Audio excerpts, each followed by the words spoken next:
पुढारी न्यूजच्या ओपन फोरममध्ये राष्ट्रवादीचे नेते सुनील तटकरे यांनी मोठा गौप्यस्फोट केला। पुढारी न्यूजचे वरिष्ठ कार्यकारी संपादक तुळशीदास भोईटे यांना दिलेल्या मुलाखतीत तटकरे यांनी भाजपशी दोस्तीचं गणित शरद पवारांच्या मार्गदर्शनाखाली ठरल्याचं उघड केलंय।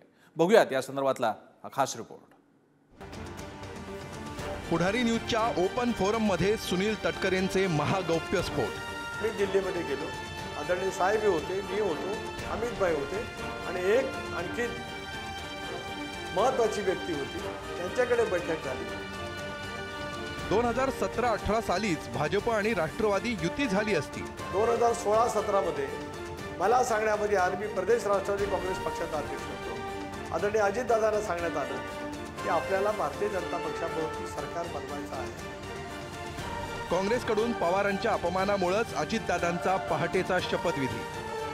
ज्या पद्धतीने काँग्रेसच्या नेत्यांनी पवार साहेबांच्या विश्वासार्हतेबद्दल शंका निर्माण केली, तेव्हा आमच्या सर्वांच्या मनामध्ये काँग्रेसच्या बद्दलची चीड निर्माण झाली। त्याच्यानंतर मग ती पार्टीचा शपथविधी झाला।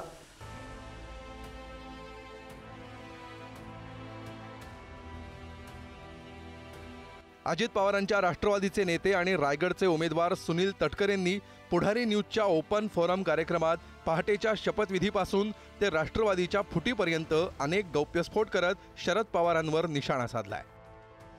भाजपसोबत सत्तेत जाण्याचा प्लॅन शरद पवारांचाच होता। शरद पवारांच्याच मार्गदर्शनाखाली भाजपसोबत युतीच्या चर्चा सुरू होत्या असं सुनील तटकरेंनी म्हटलंय। तसंच 2017-18 साली शरद पवार आणि अमित शहांमध्ये भाजप राष्ट्रवादीच्या युतीचा निर्णय अंतिम टप्प्यात आला होता। मात्र शहांनी घातलेल्या शिवसेनेसह युतीच्या अटीमुळे बोलणी थांबल्याचा गौप्यस्फोट तटकरेंनी केलाय। 2016-17 मध्ये मला सांगण्यामध्ये आलं, मी प्रदेश राष्ट्रवादी काँग्रेस पक्षाचा अध्यक्ष होतो। आदरणीय अजितदादांना सांगण्यात आलं की आपल्याला भारतीय जनता पक्षाबरोबर सरकार बनवायचं आहे। ते सरकार बनवण्यासाठी देवेंद्रजींच्या जवळ तुम्ही चर्चा करा, कारण देवेंद्रजी त्याला राज्याचे मुख्यमंत्री होते। खात्याचं वाटप झालं, पालकमंत्रीपद निश्चित झाली, लोकसभेच्या जागा 2019 सालामध्ये किती आम्ही लढवायच्या त्याच्यावरती शिक्कामोर्तब झालं। हे सगळं घडल्यावर आम्ही दिल्लीमध्ये गेलो, आदरणीय साहेब होते, मी होतो, अमित भाई होते आणि आणखी महत्वाची व्यक्ती होती, त्यांच्याकडे बैठक झाली। मला सांगण्यामध्ये आलं की मी हे सगळं सांगावं अमितभाईंपुढे। मी सगळं अमितभाईंच्या पुढे सांगितलं। क्षणार्धात अमितभाईंनी सांगितलं, तटकरे जी आप आएंगे लेकिन शिवसेना अंदर रहेगी।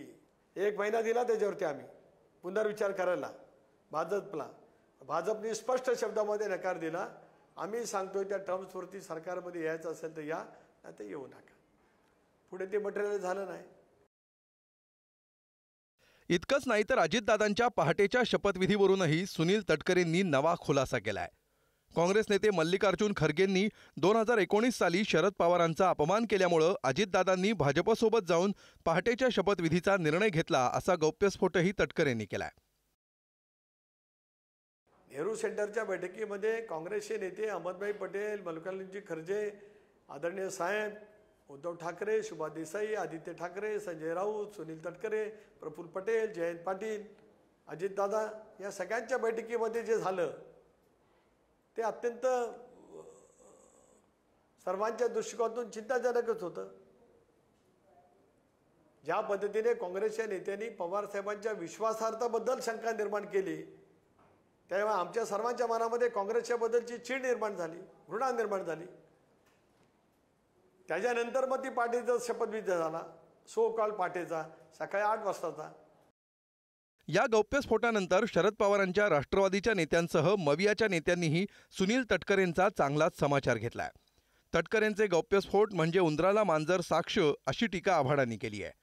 तर जनतेच्या नाराजीमुळेच 2019ची घटना अजितदादांच्या राष्ट्रवादीला पुन्हा पुन्हा सांगावी लागतीये असा टोला अमोल कोल्हेंनी लगावलाय।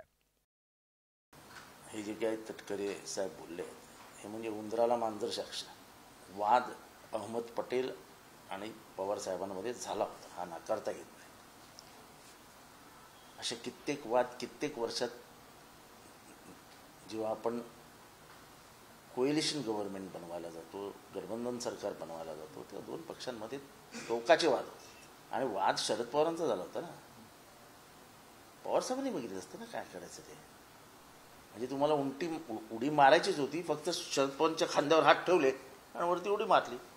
म्हणाले की 17 वर्षापूर्वी साहेबांना म्हणजे आमच्या देवताला सोडायला पाहिजे होतं. आता 17 वर्षापूर्वीच काही गोष्टी जर दादांचे ठरले असतील तर आता या काळामध्ये काय होतंय काय सांगता येणार नाही. आणि दुसरं काल का परवा मुख्यमंत्री एकनाथ शिंदे गटाच्या मंत्र्यांनी असंही सांगितलं की त्यांचं आतलं काही ते ठरलं होतं आणि मग दादांना सांगूनच आम्ही शिंदे गटाने तिथं महाविकास आघाडी तिथं पाडलं. आणि हे जे काय आहे ते सगळे सत्तेतले लोक जे आहेत ते फक्त आपल्या सोयीचं राजकारण करत आहेत, सोयीचं स्टेटमेंट देत आहेत, बाकी काय नाही. 2019ला जे घडलं ते पुन्हा 2024ला जर सांगावं लागत असेल तर कुठेतरी सर्वसामान्य जनतेला जो काही निर्णय त्यांनी घेतला आहे तो पटलेला आहे असं वाटत नाही. आणि त्यामुळे या गोष्टींचं वारंवार स्पष्टीकरण द्यावं लागतं. कारण आदरणीय शरदचंद्रजी पवारसाहेब ठामपणे इंडिया आघाडीच्या सोबत तेव्हाही होते, आजही आहेत. आणि ज्यांनी भूमिका बदलली त्यांना स्पष्टीकरण जर द्यावी लागत असेल तर ही भूमिका जनतेने स्वीकारली आहे असं वाटत नाही. सध्या लोकसभेची निवडणूक तिसऱ्या टप्प्यात पोहोचली आहे आणि याच तिसऱ्या टप्प्यात अजित पवारांच्या राष्ट्रवादीचे उमेदवार असणाऱ्या बारामती, रायगड आणि धाराशिव मतदारसंघात मतदान होणार आहे. त्यामुळे हेच टायमिंग साधत सुनील तटकरेंनी शरद पवारांवर गौप्यस्फोटांच्या माध्यमातून निशाणा साधलाय. अगदी शरद पवारांच्या संभ्रमाच्या राजकारणालाही उघडं पाडण्याचा प्रयत्न केलाय. आता याच सनसनाटी गौप्यस्फोटांचा निवडणुकीत अजित पवारांच्या राष्ट्रवादीला फायदा होणार का हे निकालानंतरच स्पष्ट होईल. ब्युरो रिपोर्ट, पुढारी न्यूज.